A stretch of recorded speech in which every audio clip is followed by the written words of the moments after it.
নমস্কাৰ বন্ধু বান্ধৱীসকল, মোৰ নাম স্মৃতি দেৱী।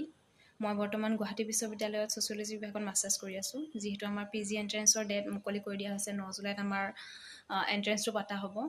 আৰু কিছুমান মোৰ ভণ্টি ভাইটি আছে যিসকলে মোক মেছেজ কৰিব লৈছে যেন বা কি পঢ়িম, কেনেকৈ এণ্ট্ৰেঞ্চটো ক্ৰেক কৰিম। তাৰ ভিতৰতে কিছুমান এনেকুৱা ষ্টুডেণ্ট আছে যিসকলৰ আগতে ছ'চিয়লজি নাছিলেই। যিহেতু ময়ো ইকনমিক্স বিভাগৰ পৰা অহা, মই যেতিয়া এণ্ট্ৰেঞ্চৰ প্ৰিপেৰেশ্যন চলাইছিলোঁ তেতিয়া মোৰ বাবে অলপ প্ৰব্লেম হৈছিল যে মই কি পঢ়িম।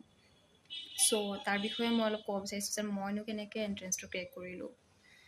চ' ফাৰ্ষ্টতে মই মেগনেট ব্ৰেইন বুলি কোৱা এটা চেনেল আছে ইউটিউবত, আপোনালোকে পাই যাব। সেই চেনেলটো মই ফ'ল' কৰিছিলোঁ। ফাৰ্ষ্ট ইয়েৰৰ পৰা ছেকেণ্ড ইয়েৰলৈকে যিমানবোৰ কিতাপ আছিলে সেই কিতাপবোৰ তাতে পঢ়িছিলোঁ। 5ৰ পৰা 6 দিন মই লৈছিলোঁ, বেছি টাইম লোৱা নাছিলোঁ। চ' মই জাষ্ট বুজি গৈছিলোঁ যেন ছ'চিয়লজিটো হয় কি। তাৰপিছত মই এটা চেনেল ফ'ল' কৰিছিলোঁ, আনএকাডেমি বুলি কোৱা এটা চেনেল, য'ত অন্তৰা চক্ৰৱৰ্তী এগৰাকী মেম আছে, তেখেতৰ ভিডিঅ'বোৰ ফ'ল' কৰিছিলোঁ। তেখেতৰ এটা বহুত বেছি ইম্পৰ্টেণ্ট ভিডিঅ' আছে, 26 থিংকাৰ। সেই ভিডিঅ'টো মাষ্ট বি, সকলোৱে ফ'ল' কৰিব সেই ভিডিঅ'টো। য'ত আপোনালোকে কটন ইউনিভাৰ্চিটি হওক, ডিব্ৰুগড় ইউনিভাৰ্চিটি হওক, আমাৰ গুৱাহাটী ইউনিভাৰ্চিটি হওক, এণ্ট্ৰেঞ্চবোৰে সেই ভিডিঅ'টোৰ পৰা কুৱেশ্যন আহিবই আহিব। চ' আপোনালোকে সেই ভিডিঅ'টোৰ পৰা যিমান লিখা হৈ আছে, মেমে যেনেকৈ লিখি দিছে আপোনালোকে সেনেকৈ বহীত উঠাই ল'ব আৰু ডেইলি প্ৰেক্টিচ কৰিব। তাৰপিছত কুৱেশ্যন পেপাৰবোৰ মই চাইছিলোঁ, আমাৰ গোটেই ইণ্ডিয়াৰ যিমান এণ্ট্ৰেঞ্চৰ কুৱেশ্যন পেপাৰ হয় সেই কুৱেশ্যন পেপাৰবোৰ ফ'ল' কৰিছিলোঁ।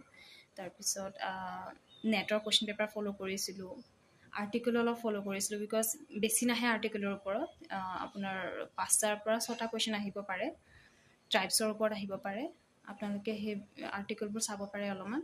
আৰু কাৰেণ্ট এফেয়াৰ্ছ ইমানকৈ নাহে, কিন্তু তাৰ ভিতৰতে এটা দুটা আহি যাব পাৰে। চ' অলপমান কাৰেণ্ট এফেয়াৰ্ছ ফ'ল' কৰিব।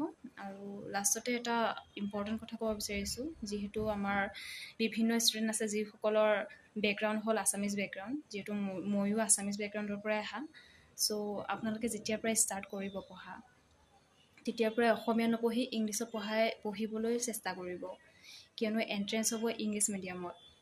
আৰু যেতিয়া আপোনালোকে আছামিছত পঢ়ি আহি ইংলিছ মিডিয়ামত এক্সামটো দিব পাব, তেতিয়া অকণমান প্ৰব্লেম হ'ব পাৰে।